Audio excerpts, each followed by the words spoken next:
내게로부터 눈을 들어 주를 보기 시작할 때 주의 일을 보겠네. 내 작은 마음 돌이키사 하늘에 꿈꾸게 하네. 주님을 볼 때 모든 시선을 주님께 드리고 살아계신 하나님을 느낄 때 내 삶은 주의 역사가 되고 하나님이 일하기 시작하네. 성령이 나를 변화시켜 모든 두려움 사라질 때 주의 일을 보겠네. 광대한 땅 한가운데서 주님 마음 알게 되리. 주님을 볼 때 모든 시선을 주님께 드리고 살아계신 하나님을 느낄 때 세상은 주의 나라가 되고 하나님이 일하기 시작. 다시 한번 찬양합니다. 내게로부터 눈을 들어 주를 보기 시작할 때 주의 일을 보겠네. 내 작은 마음 돌이키사 하늘에 꿈꾸게 하네. 주님을 볼 때 모든 시선을 주님께 드리고 살아계신 하나님을 느낄 때 내 삶은 주의 역사가 되고 하나님이 일하기 시작하네. 성령이 나를 변화시켜 모든 두려움 사라질 때 주의 일을 보겠네. 황폐한 땅 한가운데서 주님 마음 알게 되리. 주님을 볼 때 모든 시선을 주님께 드리고 살아계신 하나님을 느낄 때 세상은 주의 나라가 되고 하나님이 일하기 모든 시선을 주님께 드리고 모든 시선을 주님께 드리고 살아계신 하나님을 느낄 때 내 삶은 주의 역사가 되고 하나님이 일하기 시작하네. 아멘.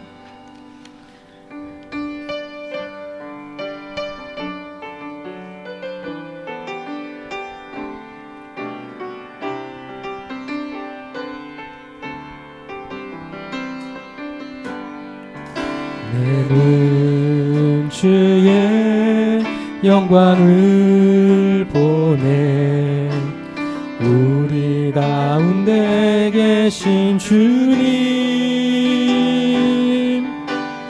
그 빛난 영광 온 하늘 덮고 그 찬송 온 땅 가득해. 내 눈 주의 영광을 보네. 찬송 가운데 서신 주님, 주님의 얼굴은 온 세상 향하네. 권능의 발을 드셨네. 주의 영광 이곳에 가득해. 우린 선해 주님과 함께 찬양하며 우리는 전진하리.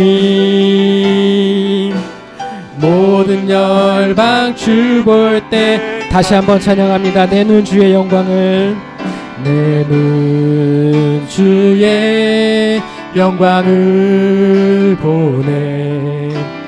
우리 가운데 계신 주님, 그 빛난 영광 온 하늘 덮고 그 찬송 온 땅 가득해. 내 눈 주의 영광을 보네. 찬송 가운데 서신 주님, 주님의 얼굴은 온 세상 향하네. 권능의 발을 드셨네. 주의 영광 이곳에 가득해. 우린 선해 주님과 함께 찬양하며 우리는 전진하리. 모든 열방 주 볼 때 하늘아버지, 하늘아버지 우리 새롭게 하사 열방 중에서 주를 섬기게 하소서. 모든 나라 일어나 찬송 부르며 영광의 주님을 보게 하소서. 주의 영광 이곳에 가득해. 우린 선해 주님과 함께 찬양하며 우리는 전진하리. 모든 열방 주 다시 한번 찬양합니다. 내 눈 주의 영광을 보내. 내 눈 주의 영광을 보내. 우리 가운데 계신 주님, 그 빛난 영광 온 하늘 덮고 그 찬송 온 땅 가득해. 내 눈 주의 영광을 보내. 찬송 가운데 서신 주님, 주님의 얼굴은 온 세상 향하네. 권능의 팔을 드셨네. 주의 영광 이곳에 가득해. 우린 선해 주님과 함께 찬양하며 우리는 전진하리. 모든 열방 주 볼 때 때로는 너의 앞에, 때로는 너의 앞에 어려움과 아픔 있지만 담대하게 주를 바라보는 너의 영혼, 너의 영혼. 우리 볼 때 얼마나 아름다운지 너의 영혼 통해 큰 영광 받으신 하나님을 찬양. 오 할렐루야.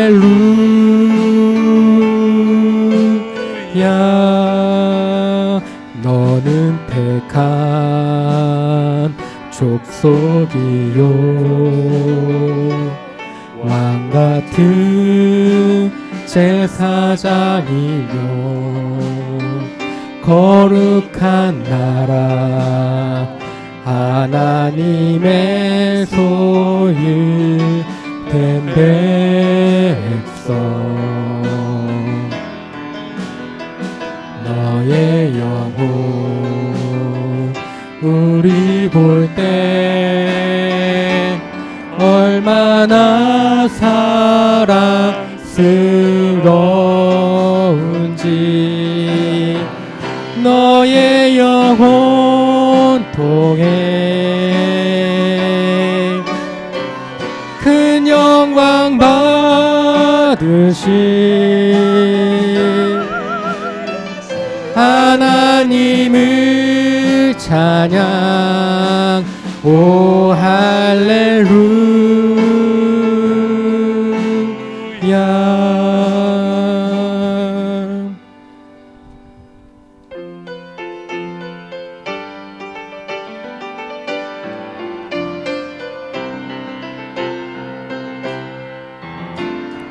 온 땅과 만민들아 주의 음성 듣고 모두 기뻐하라.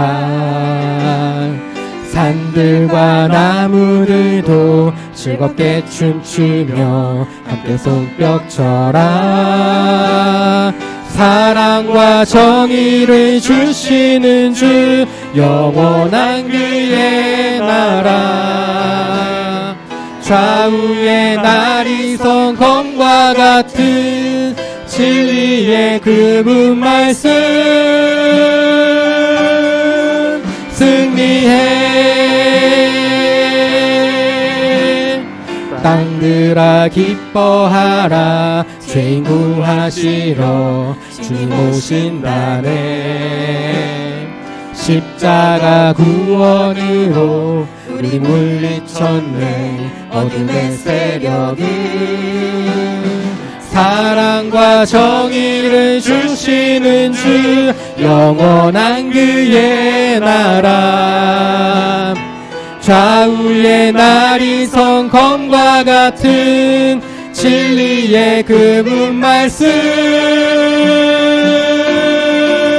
승리해.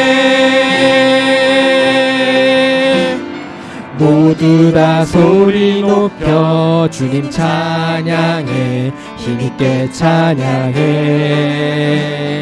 외치세 온 세상에 열방과 만민을 주가 통치하네. 사랑과 정의를 주시는 주 영원한 그의 나라. 좌우에 날이 선 검과 같은 진리의 그분 말씀 승리해. 3절 찬양합니다. 모두 다 소리 높여 모두 다 소리 높여 주님 찬양해 힘있게 찬양해. 외치세 온 세상에 열방과 만민을 주가 통치하네. 사랑과 정의를 주시는 주 영원한 그의 나라. 좌우의 날이 성검과 같은 진리의 그분 말씀 승리해.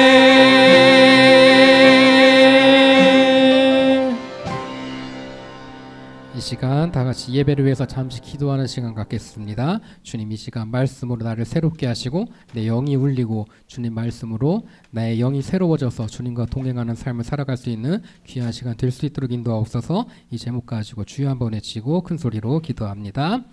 주여! 사랑이 많으신 주님 감사합니다. 부족한 저희 영혼들 주님 집에 불러 모으시고 이 시간 주님께서 주시는 말씀을 기쁜 마음으로 받을 수 있도록 허락하심에 감사합니다. 이 시간 주님께서 부어주시는 말씀이 내 영혼을 깨우고 울리는 귀한 말씀이 되기를 원합니다. 그 말씀에 숨겨진 뜻을 깨달아 주님 말씀으로 새롭게 되기를 원합니다. 주님 인도하시고 역사하여 주옵소서. 부족한 저희 영혼 주님께서 붙잡아 주실 때에 주님의 자녀로서 이 자리에 설 수 있사오니 주님 저희들을 주의 자녀 삼으신 주님의 놀라운 사랑을 다시 한번 깨달아 오늘 오로지 감사한 마음으로 이 시간 우리의 시간이 주님께 드릴 수 있는 귀한 시간 될 수 있도록 주님 인도하시고 역사하여 주옵소서. 사랑이 많으신 주님, 이 시간 우리의 모든 것들을 내려놓기를 원하오니 오로지 겸손하게 주님 앞에 무릎 꿇게 하시고 겸손함으로 주님 앞에 나갔을 때 주님 인도하시고 역사하여 주옵소서. 모든 것들 주님 앞에 내려놓고 나아갈 때에 나의 모든 것을 주관하시는 분이 오직 주님 한 분임을 깨달아 모든 것들 주님께 의탁하며 살아갈 수 있는 귀하고 복된 자녀도 될 수 있도록 주님 인도하시고 역사하여 주옵소서. 주님 함께하여 주시옵소서.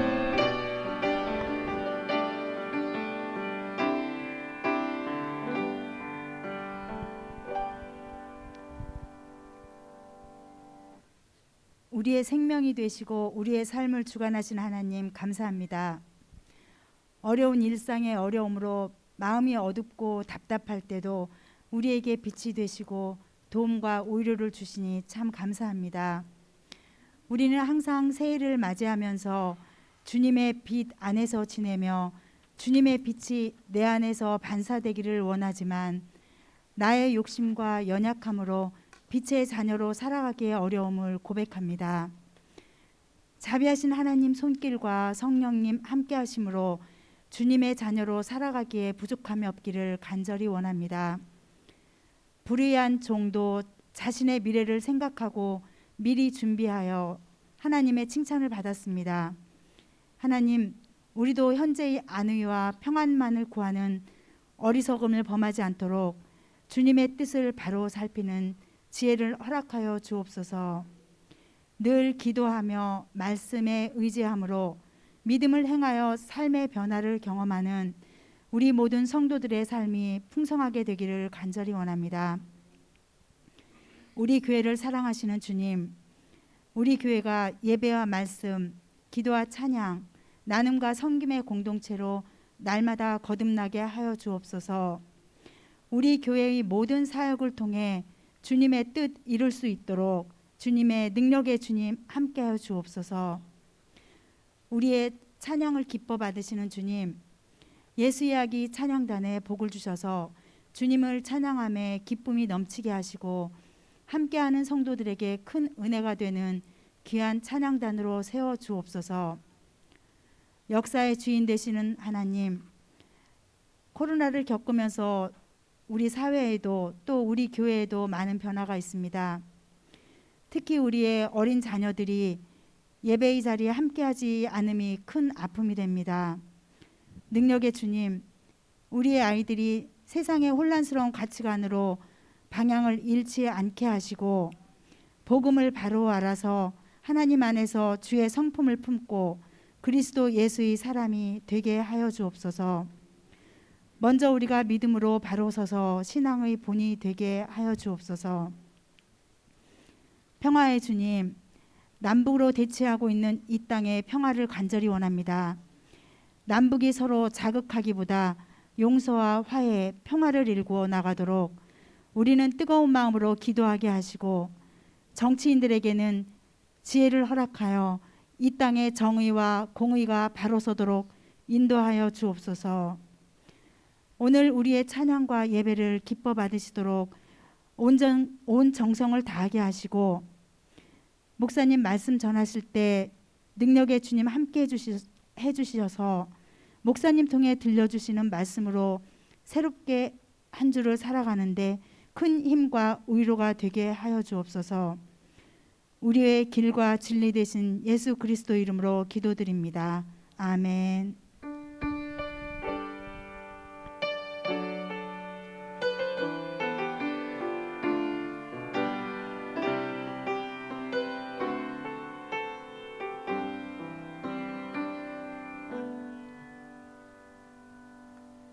이 시간 하나님께서 주신 말씀은 사도행전 9장 1절에서 9절까지 말씀입니다. 제가 가진 성경으로 신약 201쪽입니다. 사도행전 9장 1절에서 9절까지 말씀. 제가 가진 성경으로 신약 201쪽입니다. 다 찾으신 줄 알고 제가 봉독하겠습니다. 사울이 주의 제자들에 대하여 여전히 위협과 살기가 등등하여 대제사장에게 가서 다메섹 여러 회당에 가져갈 공문을 청하니 이는 만일 그 도를 따르는 사람을 만나면 남녀를 막론하고 결박하여 예루살렘으로 잡아오려 함이라. 사울이 길을 가다가 다메섹에 가까이 이르더니 호련히 하늘로부터 빛이 그를 둘러 비추는지라. 땅에 엎드려져 들음에 소리가 있어 이르시되 사울아 사울아 내가 어찌하여 나를 박해하느냐 하시거늘 대답하되 주여 누구시니까 이르시되 나는 내가 박해하는 예수라. 너는 일어나 시내로 들어가라. 내가 행할 것을 내게 이를 자가 있느니라 하시니 같이 가던 사람들은 소리만 듣고 아무도 보지 못하여 말을 못하고 서 있더라. 사울이 땅에서 일어나 눈은 떴으나 아무것도 보지 못하고 사람의 손에 끌려 다메섹으로 들어가서 사흘 동안 보지 못하고 먹지도 마시지도 아니하니라. 아멘.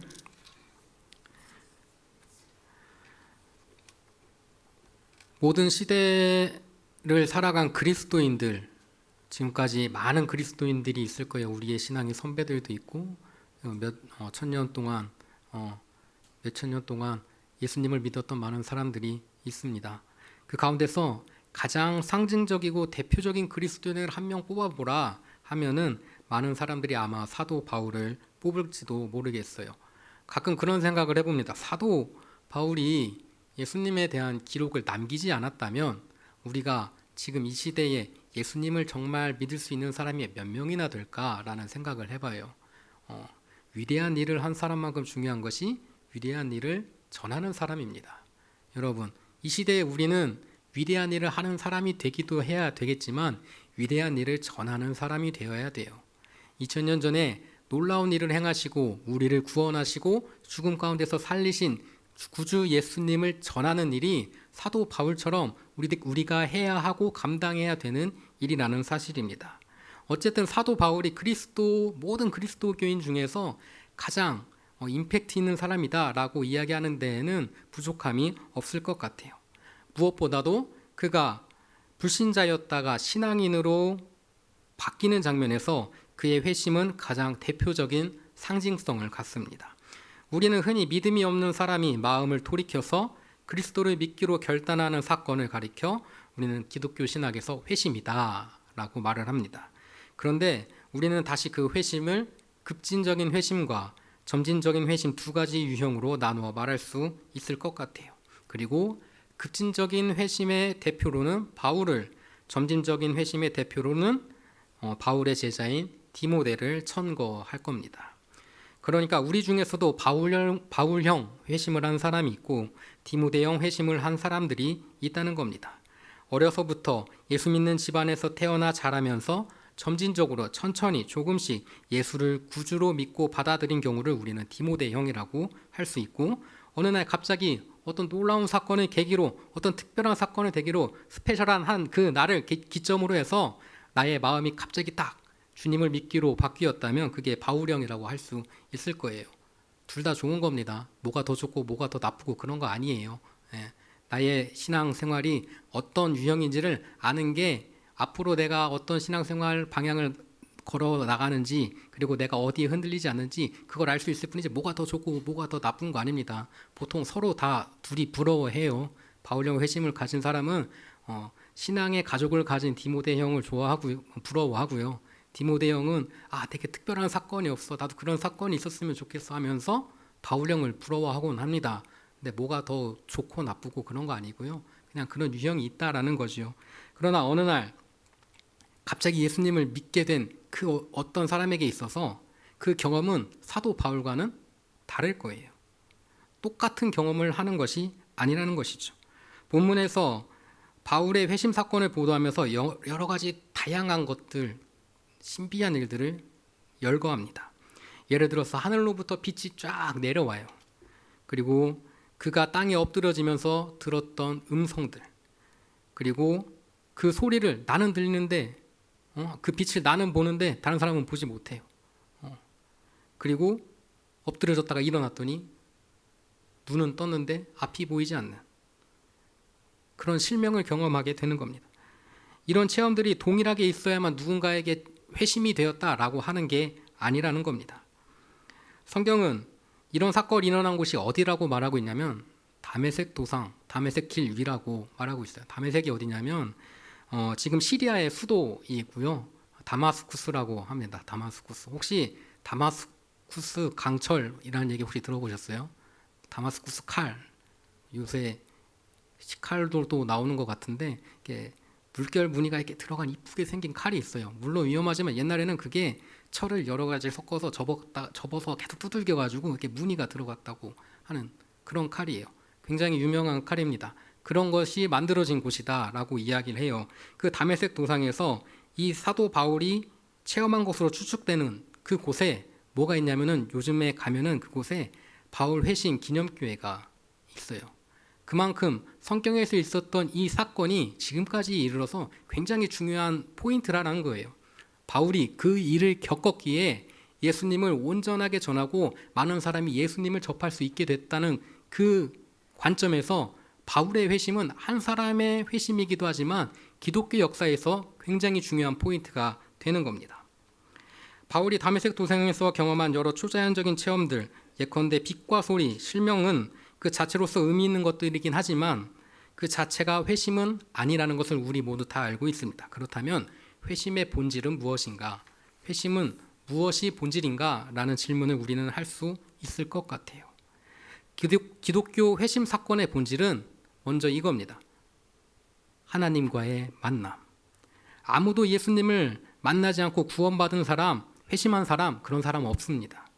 예수님을 만나고 나서야 회심을 하게 돼요.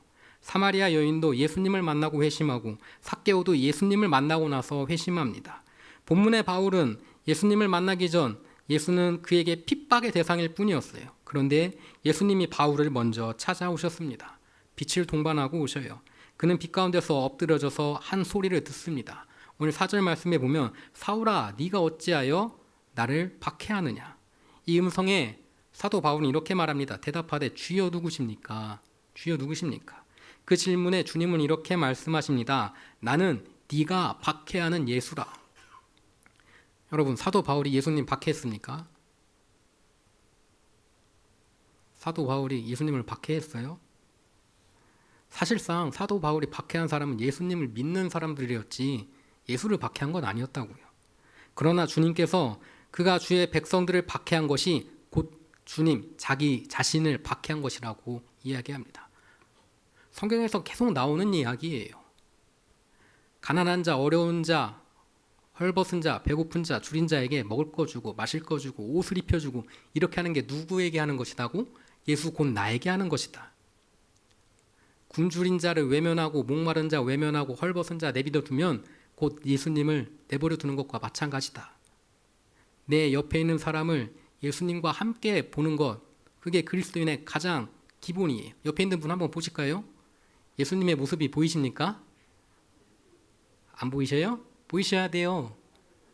옆에 있는 모습에서, 옆에 있는 내 교우의 모습에서 예수님의 모습을 봐야 돼요. 봐야 돼요. 이거 못 보면 잘못된 거예요. 이거 봐야 되는 거예요.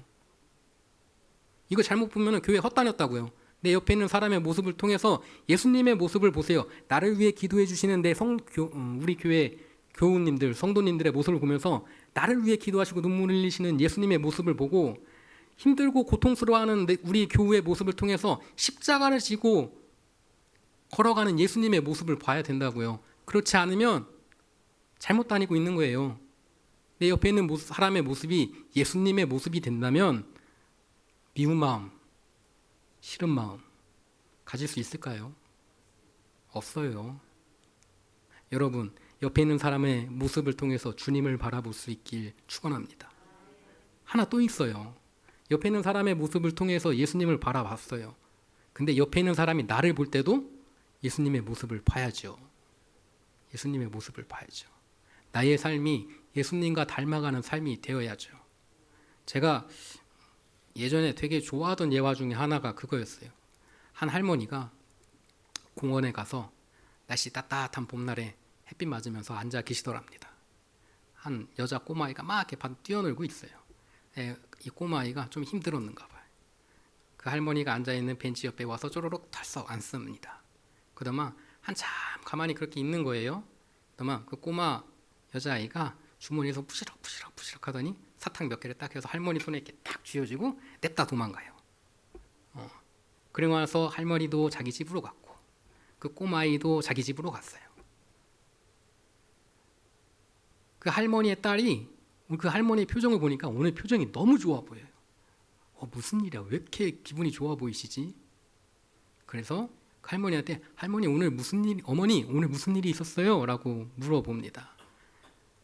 그 할머니가 이렇게 얘기하는 거예요. 내가 오늘 공원에서 예수님을 만났어. 근데 그 예수님이 내가 생각한 것보다 되게 귀여우시더구나. 아까 사탕을 준 꼬마가 집으로 쪼로로 갔어요. 표정이 너무 좋아. 너무 즐거워 보여. 어머니가 딸한테 물어봅니다. 오늘 무슨 일이 있었니? 엄마 내가 오늘 공원에 갔는데 예수님을 만났어요. 내가 원래 생각하던 예수님보다 되게 인자하고 부드럽게 생기셨어요. 이 여자아이에게 이 할머니가 예수님이 됐고요. 이 할머니에게 이 여자아이가 예수님이 됐어요. 여러분, 우리가 서로가 서로에게 그런 존재가 되길 간절히 축원합니다. 성경에서 가장 빈번하게 나오는 초청의 대사가 있어요. 오라는 거죠. 오라는 거. 그래서 우리에게 와서 보라. 와서 봐. 그리고 내게로 오라. 와라. 이렇게 말합니다. 요한복음 6장에서는 이렇게 기록하고 있습니다. 아버지께서 내게 주시는 자는 다 내게로 올 것이요 내게 오는 자는 내가 결코 내쫓지 아니하리라.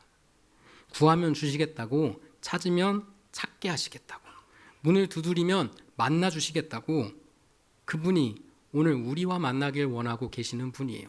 사도 바울에게 그분께서 오늘 직접 오셨는데 우리는 직접 오시는 주님을 기다리며 우리가 가기도 해야 되겠죠. 우리가 어떻게 주님에게 나아갑니까? 아이고 나는 부끄럽고 죄가 많고 허물이 많아서 주님 앞에 나갈 수 없습니다. 부끄러워서 어디 구석에 숨어 있을게요. 이렇게 말할 수 있지만 아니에요. 하나님께서 우리의 겉모습을 보는 것이 아니에요. 우리 다 주님 앞에서 모두 다 죄인일 뿐이라니까요. 그냥 지금 있는 그대로의 나의 모습으로 주님 앞에 나가는 거예요. 그 부족한 모습조차도 내가 나아가시면 주님께서 받아주신다고요. 중요한 건 구해야 구해져요. 찾아야 찾아지고요. 문을 두드려야 열려요. 나는 구하지도 않으면서 왜 안 구해질까? 찾지도 않으면서 왜 안 찾아질까? 이거는 수험생이 나는 공부 안 하고 시험만 잘 보고 싶습니다. 이거랑 다를 게 없다고요. 내가 구해야 돼요. 간절히 사모하는 마음으로. 주님 저와 만나 주옵소서. 주님 통해서 나의 삶이 변화되게 하옵소서. 주님 말씀으로 내가 힘을 얻게 하옵소서. 이 마음으로 살아가야 합니다. 회심의 또 다른 절대적인 요소는 예수님을 주로 고백하는 거예요. 오늘날에는 주님 딱 하면은 나를 구원하시는 구주로서의 개념과 내 삶의 주인 되시는 두 가지 개념이 합쳐져 있는데, 예전에는 그 두 가지를 뭉뚱그려서 이제 주님이라고 이야기를 합니다. 성경에서는 오늘 고린도 12장 3절에 이렇게 기록합니다. 또 성령으로 아니하고는 누구든지 예수를 주라고 고백할 수 없습니다. 내가 주님을 주라고 고백하는 것은 성령님이 함께 하셔서 가능한 거래요. 그러니까 오늘 본문에서 바울이 거룩한 빛에 둘러싸여서 땅에 엎드러지면서 주님 누구십니까? 주님 누구세요? 누군 줄 알고 갑자기 주님이라는 말이 나올까? 이미 성령님께서 그의 마음을 어루만지시고 계셨을 거예요. 지금 그가 만나고 있는 분이 자신의 인생의 주인이 될 것이라는 것을 직감한 거지요. 이 고백이 초대 그리스도인들의 삶에서 얼마나 중요했냐 하면은 초대교회 시절 로마가 통치하는 모든 곳에서는 길에서 사람이 만나면은 인사를 할 거 아니에요. 우리는 어떻게 인사합니까? 안녕하십니까? 밥은 먹었어요? 진진을 잡수셨습니까? 우리는 보통 그렇게 하죠. 교회 다니는 분들은 어떻게 하십니까? 평안하십니까? 샬롬 이렇게 인사를 할 거 아닙니까? 그때 당시에서는 가이사가 우리의 주님입니다 라고 인사를 했대요. 그러면 받는 사람도 가이사가 우리의 주인입니다. 가이사가 뭐냐면요, 여러분 줄리어스 시저라는 이름은 들어보셨죠? 예, 줄리어스의 성이 카이사예요. 시저, 카이사. 예, 로마의 황제가 내 삶의 주인이다, 이 고백이에요. 그런데 예수님을 정말 따르던 사람들이 그 고백을 똑같이 할 수 있었을까요? 아니겠죠. 카이사가 내 주인입니다. 아닌걸? 나는 예수님이 내 삶의 주인이죠 라고 말한 거예요. 그리고 어떻게 돼요? 잡혀가는 거예요. 어디로 가요? 감옥으로 가요. 그리고 어떻게 돼요? 막 경기장 같은 데 들어가서 막 사자한테 물어뜯기고 그러고 있어요. 아하, 여기서 그냥 내 입술로 가이사가 내 주님입니다 하고 내 뒤에 가서 뭐 주님께 예배를 드리던 말던 저 사람들이 모를 텐데 앞에서 그렇게 하고 넘어갈 수도 있었는데 그러지 않았어요. 왜 그랬을까? 왜 그랬을까? 주님께서 우리를 구원하시고 가르치셨던 놀라운 가르침이 내 목숨보다 중요하다고 생각이 되어야 나의 목숨을 바칠 만큼의 믿음을 가질 수 있는 거예요. 주님께서 하시고자 하는, 이 땅에 이루시고자 하는 그 놀라운 일이 정말 중요하고 내 삶을 흔들고 내가 죽더라도 이 가치는 지켜져야만 해 라는 마음이 들어야 내 목숨을 내어놓을 수 있는 거예요. 그거 아니고 그냥 마치 세뇌당한 것처럼 내 목숨을 내어놓는다?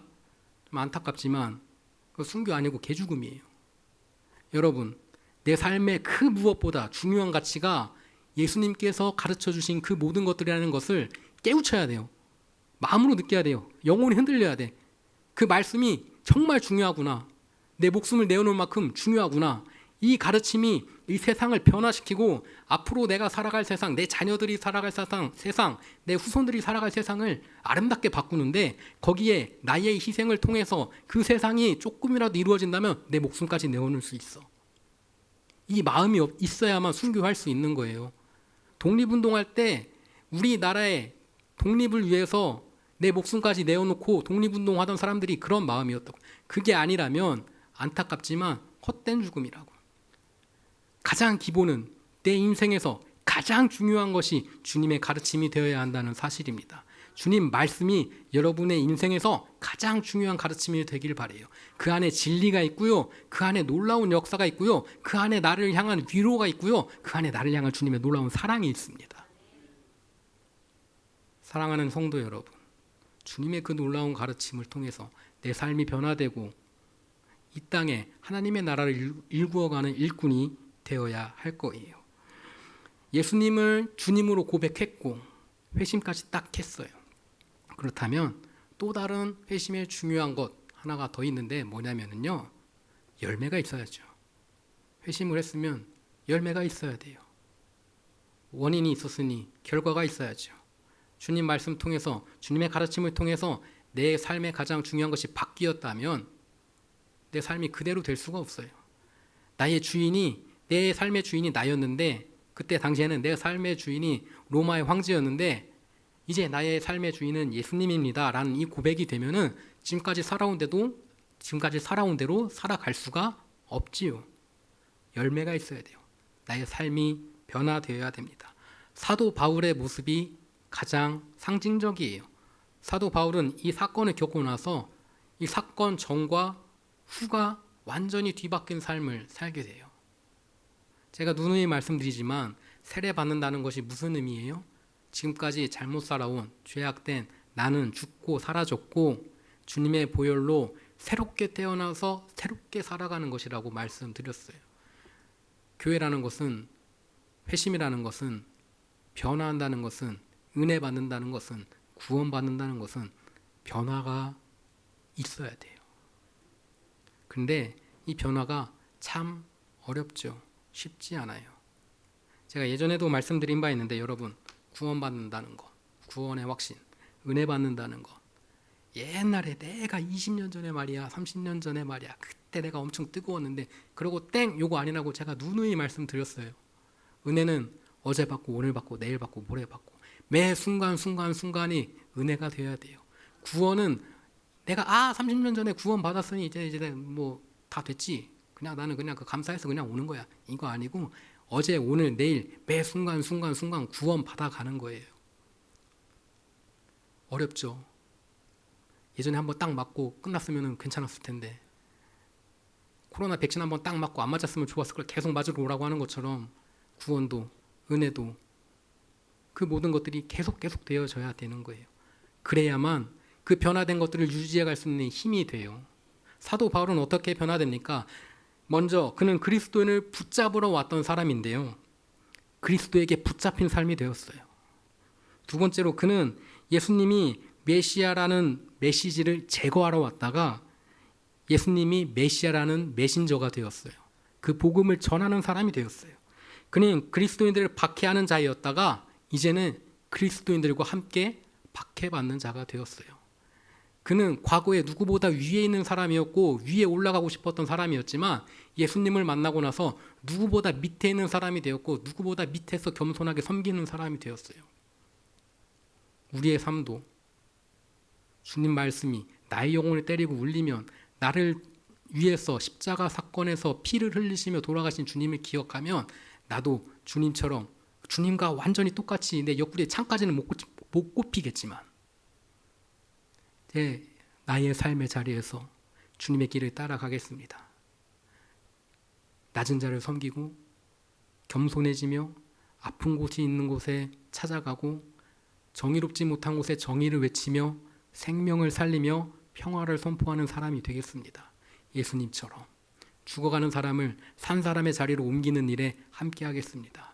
사람을 낚는 어부가 되어서 물속에서 죽어가는 사람들을 건져 올려서 숨을 쉴 수 있는 사람이 되도록 만들겠습니다. 내가 할 수 있는 일은 너무 적어서 부족하지만 그렇기에 나와 함께 같은 교회의 교우들이 연대해서 연합해서 주님께서 맡겨주신 사명을 감당하겠습니다. 이 변화가 이 결심이 흔들리려고 할 때마다 나를 붙잡아서 나의 신앙의 방향의 목적지가 되어야 한다는 사실입니다. 사도 바울은 이렇게 이야기합니다. 그런즉 누구든지 그리스도 안에 있으면 새로운 피조물이라. 보라, 이전 것은 지나갔으니 새 것이 되었도다. 회심의 마지막 유후입니다. 예수님을 참으로 만나고 예수님을 참으로 주라고 고백하는 자가 되었을 때 변화의 흔적, 변화의 열매가 있게 되는 거죠. 이제 저와 여러분도 삶의 기로에서 다메섹 길 위로 올라갈 때가 되었습니다. 예전에도 올라갔을 수도 있고 오늘 올라가고 내일 또 올라갈 수도 있어요. 그곳에서 주님께서 나를 찾아오십니다. 나를 부르셔요. 주님의 부르심에 제가 응답하겠습니다. 주님께서 불러주신 나의 삶이 변화되었습니다. 주님께서 내 마음을 흔들어 새로 다짐케 하시는 걸로 내가 하루하루 살아가겠습니다. 이 마음으로 우리가 살아갈 때 주님께서 보실 때 아름다운 그리스도인, 백향목과 같은 그리스도인, 그리스도인의 향기를 뿜어내는 그리스도인이 될 수 있습니다. 오늘 주어진 말씀을 통해서 우리의 삶이 주님과 함께 변화되는 삶으로 끊임없이 예수님과 가까워지는 복된 삶이 되시기를 간절히 축원합니다. 다 같이 기도하시겠습니다. 사랑과 은혜의 주님 감사합니다. 이 시간 바울을 부르시고 그의 삶을 변화시키셨던 것처럼 우리를 부르시는 주님의 세미한 음성을 듣길 원합니다. 우리를 부르심을 사모하게 하시고 듣게 하시고 우리의 삶이 변화되어 주님께서 걸어가신 길을 동행할 수 있는 용기 주옵소서. 주님을 나의 주인 삼아 모든 것을 의탁하고 믿고 맡기는 주의 종 되게 하여 주옵소서. 사랑이 많으신 예수 그리스도의 이름으로 기도드렸습니다. 아멘. 다 같이 찬송가 53장 함께 찬양합니다.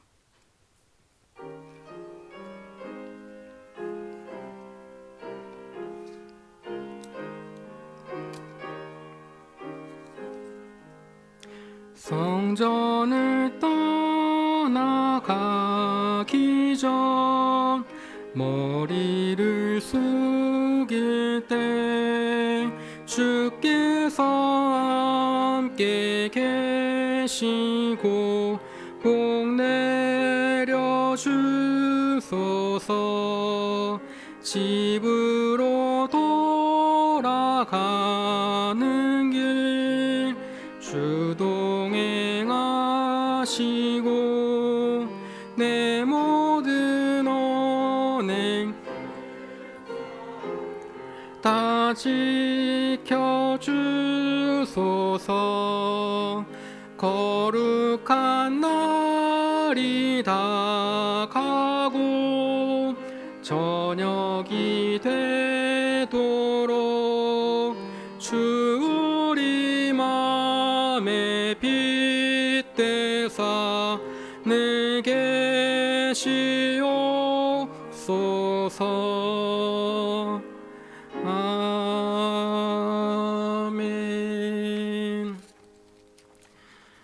교회 소식 전합니다. 다음 주는 주연절 셋째 주일이고 설 주일입니다. 가족들과 함께 예배 드리실 텐데요. 가정에서 예배 드리실 때 필요한 가정 예배문이 뒤쪽에 이제 필경대 위에 있습니다. 필요하신 분들은 필요한 수만큼 넉넉하게 챙겨 가시면 될 것 같습니다. 다다음 주 5주차 1월 29일은 전교인 연합 예배로 함께 예배 드립니다. 가정과 함께하는 전교인 연합 예배니까요. 그때도 가족들과 함께 오셔서 함께 예배 드리고 주님께서 주시는 말씀을 가정이 함께 받을 수 있는 귀한 시간 되길 원합니다. 이외의 광고는 주보를 참고해 주시기 바랍니다. 이 시간 제가 축도하고 예배 마치도록 하겠습니다. 사랑해 주님 감사합니다. 한 달간의 반절이라는 시간이 이미 지나갔습니다. 주님께서 돌보셨기에 지금까지 살아온 우리의 인생을 돌이키며 주님께서 주시는 말씀으로 새롭게 되길 원합니다. 주님, 오늘 말씀이 나의 영혼을 새롭게 힘을 주는 귀한 말씀이 될 수 있도록 인도하여 주옵소서. 주님께서 주시는 사명을 감당함에 있어서 부족함 없게 하시고 두려울 때 주께서 주시는 용기로 인해서 살아갈 수 있는 복된 그리스도인 될 수 있도록 인도하여 주옵소서. 각자의 삶의 자리에서 내가 할 수 있는 것들을 찾아 헤매는 귀한 영혼들 되게 하시고 귀한 양떼들 되게 하셔서 주님의 보살핌과 돌보심 안에서 은혜와 축복으로 충만할 수 있도록 인도하여 주옵소서. 언제나 주님 말씀에 순종하며 살아갈 때 주님께서 주시는 영광을 사모하며 어느 곳에 있든지 주만 바라볼 수 있는 귀하고 복된 자녀들 될 수 있도록 주님 인도하여 주옵소서. 이 시간 작은 정성을 모아 주님께 예물을 바치는 손길들이 있습니다. 그 예물 주님 기뻐 받으시고 드리는 손길마다 주의 사랑을 넘치도록 부어 주옵소서. 이 제물이 쓰이는 곳곳마다 주님 함께 하시고 역사하셔서 놀라운 은총이 일어날 수 있도록 주님 함께 하시고 역사하여 주옵소서. 지금은 우리 주 예수 그리스도의 은혜와 하나님 아버지의 만극하신 사랑하심과 성령님의 도우시고 역사하시는 은총이 지금 이 자리에 주의 말씀을 사모하며 모인 주의 자녀 머리 위에와 각자의 삶의 어려움으로 주님의 도우심을 바라는 성도들의 머리 위에 각자의 삶의 일터와 삶의 자리에서 말씀대로 살기로 다짐하는 자녀들의 머리 위에 이제로부터 영원토록 함께 하시옵기를 간절히 축원하옵나이다. 아멘.